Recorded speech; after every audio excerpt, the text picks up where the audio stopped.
Hi hello నమస్తే అందరికీ. చూస్తున్నారు కదండి, చికెన్ గ్రేవీ కర్రీ మీకు బగారా రైస్లోకి కానీ, టమాటా రైస్లోకి కానీ, చపాతీ, పుల్కా, బటర్ నాన్ ఇలా నార్మల్ రైస్లోకి కూడా ఎంతో రుచికరంగా అయితే ఉండేలా చేస్తాను. వీడియోని ఎక్కడ స్కిప్ చేయకుండా లాస్ట్ వరకు చూడండి.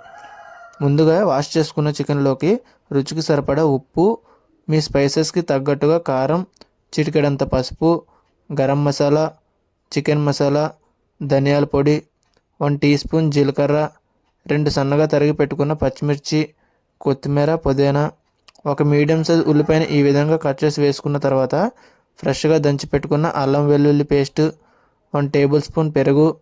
ఇదైతే ఆలివ్ ఆయిల్ అండి, నేను యూజ్ చేస్తున్నాను. మీ దగ్గర ఏ ఆయిల్ ఉంటే అది వేసుకోవచ్చు, ఏం పర్లేదు. ఈ విధంగా ఆయిల్ వేసిన తర్వాత మొత్తం కలిసేలా అయితే కలుపుకోవాలి. ముక్కని బాగా పట్టించుకొని కలుపుకున్నట్లయితే మసాలా మొత్తం పట్టి ఈ విధంగా ఉంటుంది.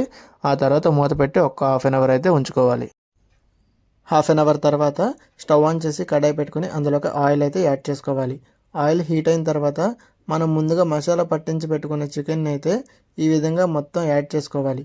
యాడ్ చేసుకొని ఇలా కలుపుకుంటే ఒక 2 నిమిషాల పాటు చికెన్లో నుంచి ఆయిల్ అనేది రావడం అయితే స్టార్ట్ అవుతుంది. ఈ విధంగా చికెన్లో నుంచి ఆయిల్ రావడం స్టార్ట్ అయినప్పుడు మనం దీని మీద మూత పెట్టుకుని 5 నిమిషాలు హై ఫ్లేమ్లో అయితే కుక్ చేసుకోవాలి. ఈ 5 నిమిషాలు హై ఫ్లేమ్లో కుక్ చేసుకున్నప్పుడు మధ్య మధ్యలో మూత తీసి ఇలా విధంగా కలుపుకుంటూ కుక్ చేసుకోవాలి. ఆ తర్వాత మళ్ళీ మూత పెట్టుకొని ఒక 2 నిమిషాల పాటు కుక్ చేసుకున్న తర్వాత ఈ విధంగా చికెన్లో నుంచి వాటర్ మొత్తం దగ్గర అయ్యి ఈ విధంగా అయితే అవుతుంది. అప్పుడు మీరు ఫ్రైడ్ ఆనియన్స్ని పేస్ట్లా అయితే చేసుకోవాలి. ఫ్రైడ్ ఆనియన్స్ పేస్ట్ అనేది తప్పనిసరిగా చేసుకోవాలి. ఫ్రైడ్ ఆనియన్స్ పేస్ట్ చేసుకున్నప్పుడు అందులో వాటర్ వేసుకోకుండా మిక్సీ చేసుకుంటే ఈ విధంగా అవుతుంది. ఫ్రైడ్ ఆనియన్స్ పేస్ట్ చేసుకున్న తర్వాత ఇందులో వేసుకొని కలుపుకున్నట్లయితే మీకు గ్రేవీ చాలా చిక్కగా చాలా టేస్టీగా అయితే ఉంటుంది. ముక్కలు కూడా చాలా రుచికరంగా అయితే ఉంటాయి. ఈ విధంగా వేసుకున్న తర్వాత ఒక 2 నిమిషాల పాటు అయితే లో ఫ్లేమ్లో కుక్ చేసుకోవాలి. 2 నిమిషాల తర్వాత మూత తీసుకొని అందులోకి మీకు ఎంత గ్రేవీ కావాలో అన్ని వాటర్ అయితే యాడ్ చేసుకోవాలి. వాటర్ యాడ్ చేసుకున్న తర్వాత నెమ్మదిగా కలుపుకొని హై ఫ్లేమ్లో అయితే కుక్ చేసుకోవాలి. హై ఫ్లేమ్లో ఈ విధంగా కుక్ అవుతుంది, చూస్తున్నారు కదా. ఇందులో నుంచి ఆయిల్ అనేది పైకి అయితే తేలుతుంది.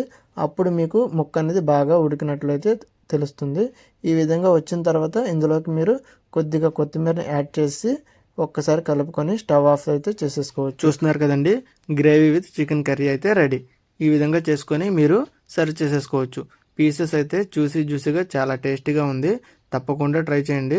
మన ఛానల్ని ఎవరైనా కొత్తగా చూస్తున్నట్లయితే ప్లీజ్ సబ్స్క్రైబ్ చేసుకోండి. వీడియో నచ్చితే లైక్ చేయండి. నెక్స్ట్ వీడియోలో అయితే మళ్ళీ కలుద్దాం. Bye bye.